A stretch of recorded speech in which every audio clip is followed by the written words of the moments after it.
मुल्क को सियासतदान चाहिए जिनके ज़मीर की कोई कीमत नहीं होती।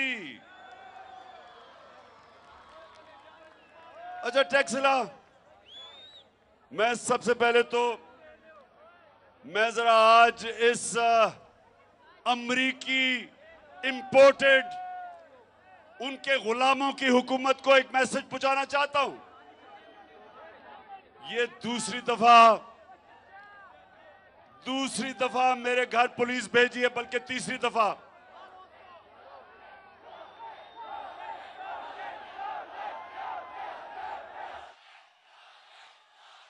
तो इंपोर्टेड हुकूमत सुन लो, ये बजाय ये धमकियां देने के पकड़ के जेल में डाल ही दो। और मैं ये आज आपको अपनी सारी कौम को गवाह बना के इस इंपोर्टेड हुकूमत को एक पैगाम देना चाहता हूं